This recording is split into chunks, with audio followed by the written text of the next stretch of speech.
Darren Taylor.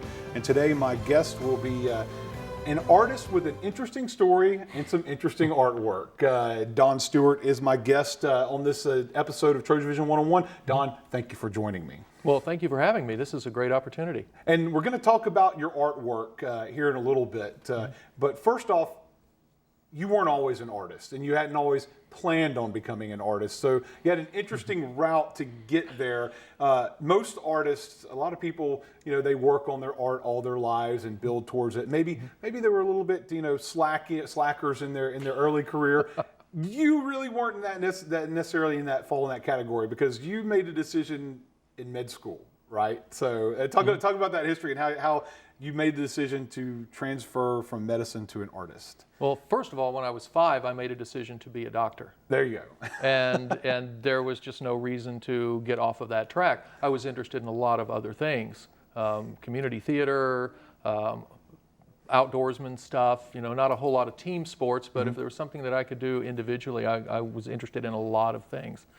Put myself through college as a comic ventriloquist. So there are a lot of things that sort of tugged me away from the track, but nothing that pulled me away, because science and medicine were it. And so you wanted to go into medicine, but you're not a doctor now. So what happened? Well, 5 years of training, 4 years of medical school, and a year of surgical internship taught me pretty definitively that I did not want to be a doctor. Well, and you said at 5 you made that decision. Right. So, most people when they're 5 want to be superheroes and astronauts. So, and obviously that doesn't pan out for them, but their plans don't go all the way to 5th year. So what suddenly made this decision to make this transition? I spent a lot of my earlier years prior to age 5, I spent time in hospitals and clinics because my mother was sick. And so I guess I was imprinted. It's not a unique situation. A lot of people who have some kind of a tragedy or intense exposure to the medical environment tend to move that direction. And it suited my interest. I've always been interested in biology. I wanted to know what made things tick. So you made your direction there, but you're an artist now. So did you draw during this entire time when you got up to that point? Or how did you start drawing? I drew a little bit. I was a small kid, so in some of the school systems where I grew up, you could take music or art or physical education. Well, I knew what would happen if I went to physical education. I'd get beat up and thrown in a locker. So art class just seemed to be easy, and so I did it. But it wasn't a big interest. My brother was the artist in the family. You know how sometimes there's the cute one and the smart one and the artistic one, and my brother was the smart one and the artist. So I was the one that was You were the cute one, right? Exactly. Okay, that's what I was. I just couldn't get anybody else to acknowledge that. Okay. But no, I was the one that was always misbehaving. I was the one that was always into more than I was supposed to be into. And art was an interest, but it wasn't an abiding interest. And so now you said your brother was an artist. Now, is he an artist still at this point? No, he's an engineer. So you start out wanting to be a doctor, end up an artist. He's Right. the artist, and now he's an engineer. Yes, but boy, can he make a great birthday cake. Oh, there you go. That's good. That's Yeah. amazing, because you want that in someone at You least bet. once a We year. had a bunch of kids, and boy, Yeah. they had terrific birthday parties. Okay. Whatever the popular cartoon character of the age was, they had a theme party. You So put he could do together, it. He could do it. Now, you were an artist and took art classes. Now, how, I guess, good were you at that point throughout your years? Well, apparently I was okay, but I hadn't really had any big-time formal training. 7th grade art class is not the kind of thing that gets you ready for a career. But in college, strangely enough, I went to my faculty advisor and I showed him my desired courses I wanted to take. He saw Art 101 for non-majors, and he put a red line right through it and wouldn't allow me to take it. Well, Birmingham Southern is where I went to college, and that's a fairly focused pre-medical program. They don't want to see anything on the transcript that would, at that time, take away from my chances of getting into medical school. And he said unequivocally, taking a CRIP course like Art 101 is going to ruin your chances to get into med school. It took me 3 semesters to wear him down. And you finally got into class? Finally got in the class, right. And so that was, I guess, your formal training in art at that point? That was. one class? That's what I thought I was going to be able to get. Just because the way the curriculum was set up, you could, if you were a non-art major, you could take art history, which was yet another didactic course where you had to memorize vast volumes of information, just like all my science courses. I didn't want another one of those. Or you could take one drawing course. So I thought that's all I could get. And so now, did that one class give you the, I guess, the expertise and the ability that you're seeing now, or have you honed it from that class? I would like to say that, but no, I was very privileged. The basic drawing class for non-majors was taught by the head of the art department. So it would be like Larry Percy here at Troy coming in and helping the minions and say, this is a pencil. So I actually was discouraged by him from staying in the class. He came in the very first day and said, how many of you are pre-medical, pre-dental students? And about 10 of us raised our hand. He said, you have a C on your transcript as of now. I'm tired of you people coming into this class thinking it's an easy course. So I was getting it from the biology department not letting me come in, and then the art department saying, we're not going to allow me to get through with a decent grade. So when we met again, the next class, there were myself, one dental student, and a handful of business majors. Well, he asked the dental student, why are you here? He said, I need eye-hand skills because I have to carve teeth in dental school. That's exactly what he said. He said, why are you here? I said, it's my last best chance to ever learn how to draw. And he humphed at that as well. And about a month into the course, he called me into his office and said, you are not just a person that draws for fun, you are an illustrator and you need more training. And so then where did you go from there? Did you take other courses? Did you work on your own? He called the registrar and declared me an art major. And I was allowed, just by the constraints of the pre-med curriculum, I was only able to schedule 2 more classes. So I did a repeat of the drawing class as a majors course, and I did 1 basic design course. And so that was it. 3 classes in art. Did you do a lot of drawing in the meantime between that 7th grade and when you went to college? You do just goofing around or anything? No, not much. No, I was too busy doing other things. But I always wanted to be able to express myself. I thought of myself as a biologist first and on the medical track. And back in the old days, biologists were the ones that could find a species and draw it. And that's how we have our records from the voyage of the Beagle and all that. Yes. They would pick the plant, but the plant would be shriveled and dried by the time it got back to England. So they drew in watercolor sketches, and I thought that was just magical. So I really wanted to have that ability. And so at what point did you ultimately decide, all right, I'm done with the medicine, this art thing is actually catching on, and just go for broke? Sometime during my surgical internship.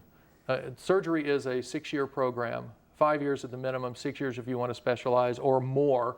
I've known surgical residents in their 14th year of training after medical school.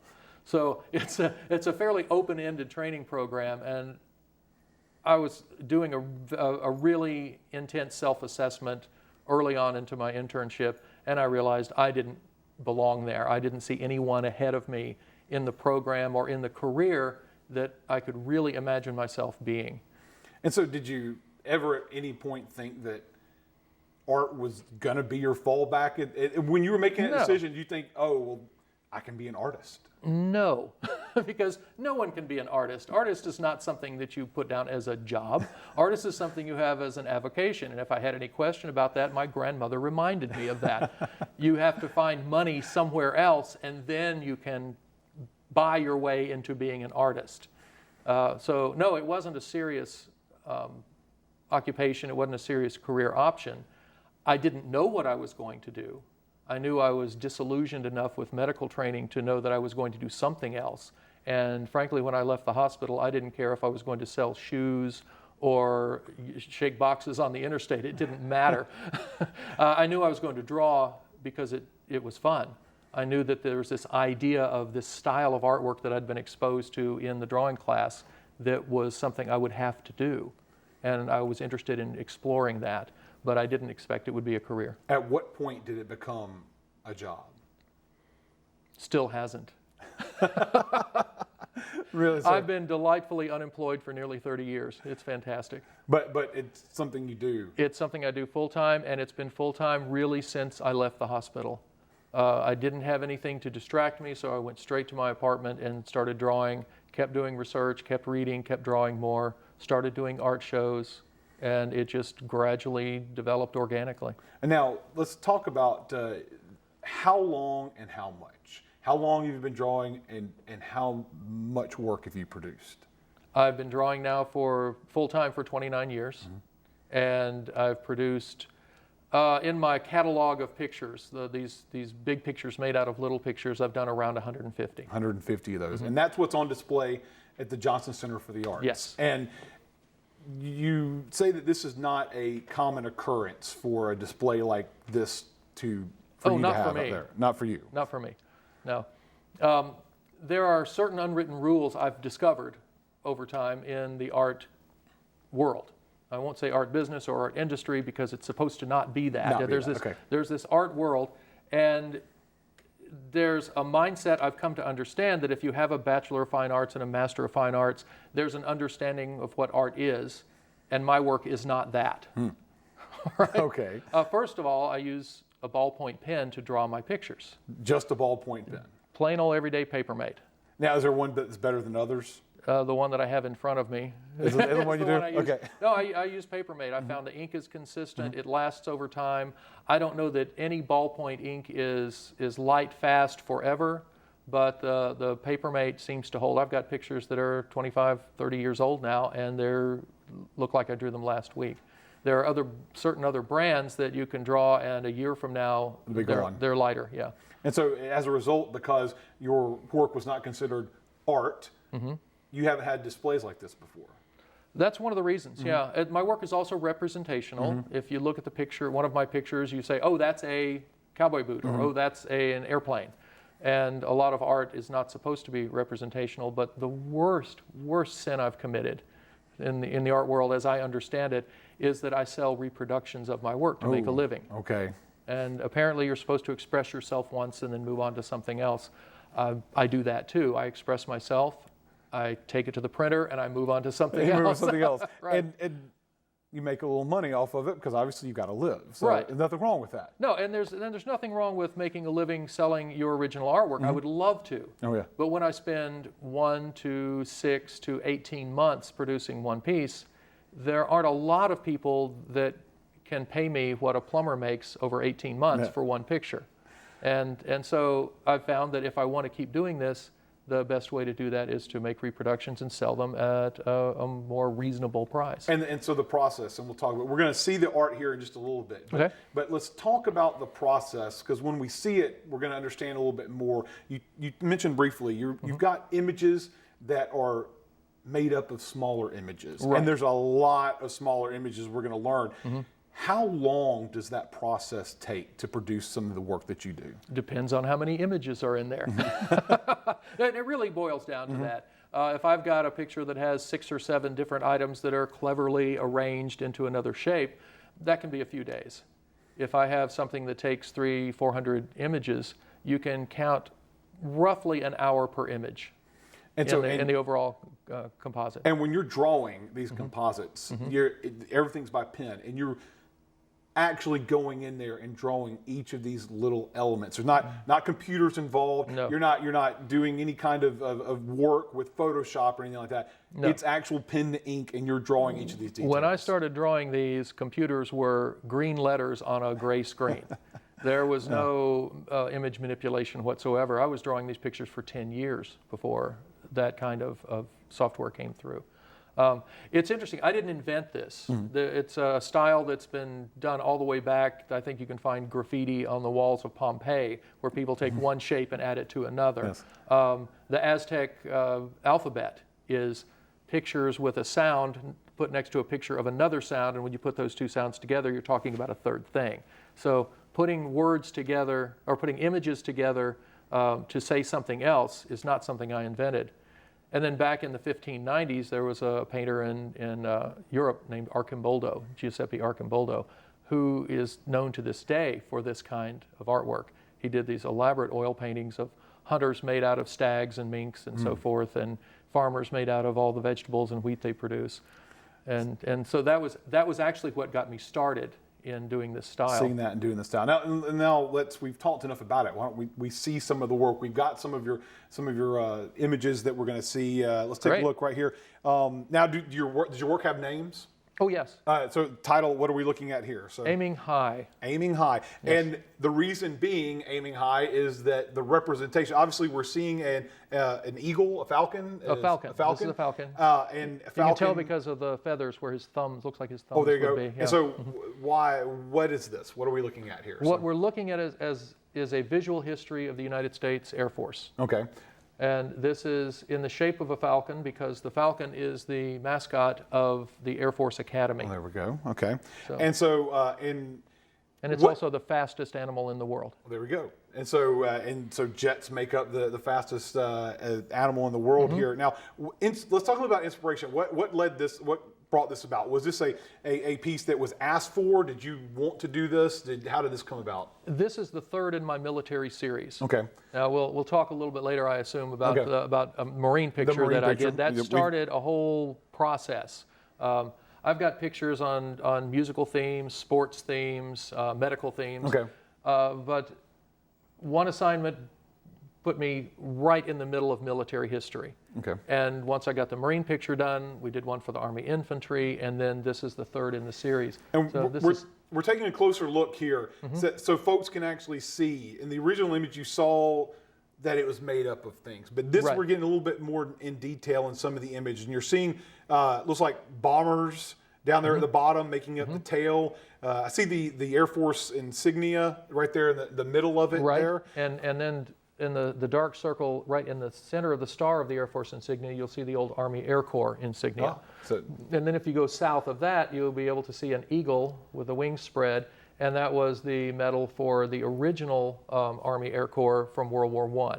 and so there's a lot of detail and accurate detail, correct? As I try. You try your best to get that this is some accurate history we're looking at right Yes. here. So, and we'll talk more about that when it comes to the marine picture. I know that there were some more steps in addition to that, but Is it possible to go back to the full view? yeah, we'll go back to the full view. Okay. So- Well, I wanted just to note in an overall fashion, yes, it is a Falcon, but conceptually it has fighter planes on the wings, and we're actually going to go closer into that. So, and then there are bombers on the tail, and they're all arranged in chronological historical order. really, Yes. Now, that, however, is not the most important part of this picture. okay, The important part of the picture is what's under the wings keeping the bird up, and that is supply.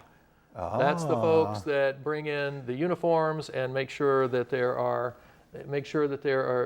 fire protection and clerical people and the Nothing. Air Force band and so forth. And that's without those folks, the planes would fall out of the sky. because it's got to have that. So Right. Now, that's important there. Here's the fighters on the bird's left wing, our right wing. And you got all the way from the props down here at the bottom, moving all the way up to the jets at the very Exactly. top. So in that chronological order you're referring to. Correct. Now let's move on to the next work here. And this name? Dragonfly. Oh, well, I probably could have figured that You out. probably I could. probably Now, could why have. would I just call it that and not come up with something I else? know, I like the simplicity of that. But the dragonfly, and as we get closer, and I'm going to zoom in, you can see why. It's made of dragons. Yes. So dragonfly made of dragons. So, and this right here, obviously, what made you come up with, hey, I want to make a dragonfly? I got out of married. dragons? Got married. Yes. Okay. I got married to an actual professional illustrator, someone that came from a medical family but didn't go to medical school. And my wife, Sue Ellen Brown, name illustrator, she said, it's a whole lot easier if you just go to art school. And she went from there to Hallmark and so on and so on. So when we got married, she had vast reference materials that I'd never had. And this was one of the sketches that was laying around the studio. It was in pencil form. It looked just like a dragonfly. And one day she said, when are you going to finish that? I said, I don't know. I'm not sure what I'm going to do with it. I don't know what to build it out of. And she said, seriously, It's how right about there. dragons? So, and then she was kind enough to go through her reference files and bring me a file folder about an inch thick of paintings and drawings and illustrations of dragons. So make up the various elements of that. Correct. There. So right here is this one of the pieces of your military history there? Yes, it is. And this is infantry here. This correct? is Army infantry specifically. This is the 11Bs and 11Cs. Okay. And the Army infantry folks will know that I got that one right. There you go. This is the Follow Me statue that guides everyone through Fort Benning. Okay. This is a statue of the quintessential lieutenant or sergeant that says, "The enemy's over there, follow me." There you go. They lead from the front. With the hand up there, and then Yes. just a little closer look here, and see, is that a nickel or for the helmet right there? Or is The that helmet is actually a commemorative silver dollar that was released the year I did this picture from the United States Mint, and it's got a modern "Follow Me" in today's Kevlar helmet and modern uniform. The statue that this drawing was done from was World War II era. And so the modernized version of it there, Is and of on course, the- various, is on the coin. various little elements you can see in there of, the USO badge. It looks like in there possibly, and then some other things. Let's get a. Well, this one's in chronological order as well. Okay. It starts on the bottom, and I've used Army headgear from the tricorn hat all the way up to on the left over to the Kevlar helmet on the right. Okay. And various other elements that represent important battles in different wars. But mostly the headgear, and then medals that represent the 7 Army values form the basis of the fighting man. And then various weapons I can see making up the legs and the rest of the body. Right. You got pistols and rifles over there. Well, and then my favorite part, I'm going to zoom in here. Okay. Is the actual rifle itself. I saw a crayon, and I wanted to see. I was like, I want to look a little bit closer, and then realize that the crayon is a blood red crayon for the bayonet. So. Right. Absolutely. Now, there was a little risk by putting a crayon there that I would somehow downplay the very difficult job and very serious job that infantry have. It doesn't matter what technology you have. You can bomb, you can have smart weapons, you can do whatever, but so far we don't have technology that will take care of the last 100 yards of the battlefield. And for that, you have to have infantry. They have a very serious job. And even though there's a Crayola there, that gave me the shape I needed for the bayonet, but it's the blood red color. Blood red crayon. Made it serious. A little piece of, once again, the trivia and the inside jokes, so to say, about this. And I asked you about this earlier before we started the segment. The chess piece there. Oh, yes. And the meaning behind that, and I had no idea. To explain about that chess piece, because at first I thought it was a rook or maybe a pawn, but you said That's no, the it's queen. more than that. It's That's the queen. the queen. And it sounds a little to our ears and our society to say that the tough guys, the 11 Bravos, the infantry, are the queens of the battlefield. They are, and they mean it, and it's a part of their creed. Because of the chess piece. The correct? chess piece, the queen is the most powerful piece. The queen can move in any direction. The queen is not reliant on any other piece.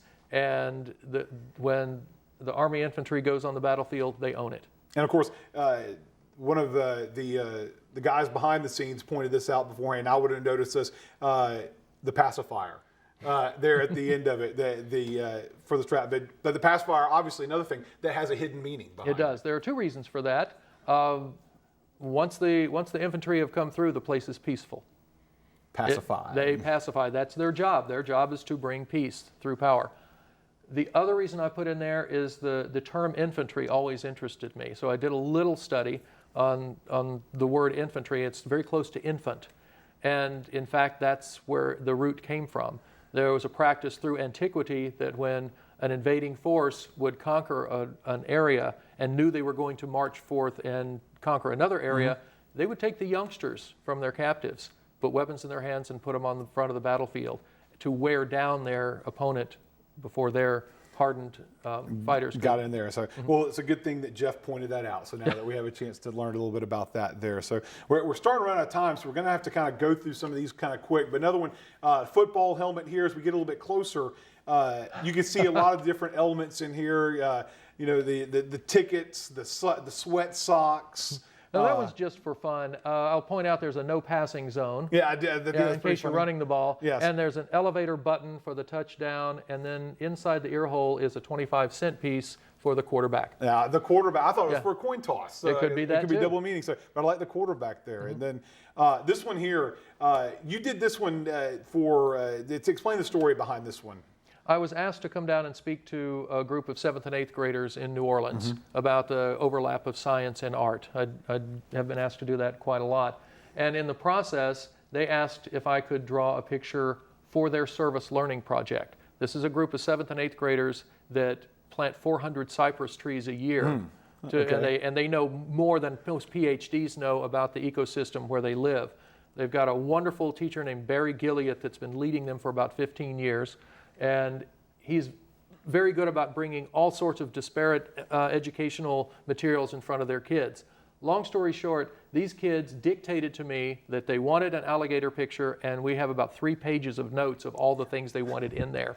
And that was their culture. They wanted the New Orleans culture, the food, the cuisine, the music. My favorite thing right there, beignets and coffee right there. Oh, you got the beignets and coffee. You got the beignets and coffee. Yeah, and that's their group. It's called the Wetland Watchers. Oh, there That's we go. what the teacher was And under then the even beignets. all the way wrapped around to see all the various elements you've got in there. Yeah, you've got a streetcar named Desire. Oh, I like that. And it's driving on the Roo-Roo. I thought that would be fun too. The Roo-Roo. Yeah, I like that. playing with words. Playing with words is good. So this is called Gatorade. Gatorade. This organization, the Wetland Watchers, receives half of the proceeds of whatever we're able to raise from selling the prints. And now, in this one here, this is what started the military series. This is obviously Iwo Jima, there. So, but this is the Marine. This one's called Uncommon Valor. There's 380 images arranged in chronological order from the lower left hand all the way up to the top of the pyramid. And the sections are arranged in Revolutionary War to the Boxer Rebellion, World War I here on the right, World War II across the middle. There's a pyramid for Korea, another for Vietnam, and then Iraq I, Iraq II, and Afghanistan with the post-Vietnam expeditions in the middle. And of course, you've got all of the helmets, the headgear there at the bottom, the headgear down at the bottom. I'm going to have to correct you on that. The Marines do not wear helmets. They don't wear hats. The Marines wear covers. Wear covers. Yes, those are a chronology of covers there at the bottom that introduce you to the long history of the Corps. We'll do one last one here, and this is an engine, but obviously it looks like one that needs a little bit of work. So yeah, this is a V8 engine. And it does have an awful lot of stuff going on with it. There's popcorn for popping. There's a door knocker for knocking. But if you get it tuned up and there's a tuning fork in there for you to be able to do that, it'll be running like a top. A couple things I want to point out. There's little wooden blocks like kids would play with. And they spell out engines. Those are the engine blocks. And then there are a bunch of little toy cars hanging from windshield wipers on little wires. Okay. That would be the automobile. The automobile. Yes. I do like that. So, but before we go, this is the last one we're going to look at. You've obviously, if anyone wants to see or get information about your work, including a couple of books that you brought a couple there with you before we ran out of time. We've got a coffee table book. That one's for the first 20 years of my work in the studio, and this is my autobiography, past medical history. Autobiography, right. with your that's your self-portrait. My self-portrait. Right? That's the quack. The quack. Yes, So. I've for the last 30 years I've limited my practice to disorders of the funny bone. The disorders of the funny bone. I like it. So. And you can find me at dsart.com. dsart.com. Yes. So an opportunity to see this artwork and to get access to some of this work right here as well. So now, obviously, we've seen some of your work and an amazing amount of detail and time went in there. Which one took the longest? Oh, by far the Marines. The Marine one. So, and now that you get to share your work with others, I guess that's the ultimate joy, is to be able to share your work with other people. Absolutely. All I wanted to do as a doctor was to make people feel better. I found that far more people can feel better looking at my pictures, smiling, sharing them with others, than ever I could have helped with a scalpel.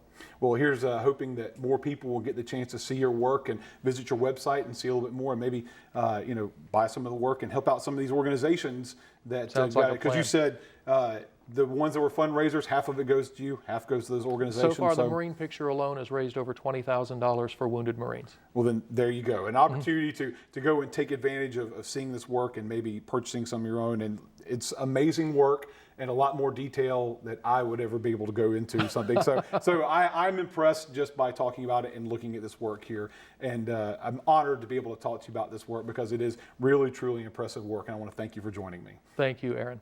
And thank you for joining us on this edition of Trojan Vision 101. Join us again next time.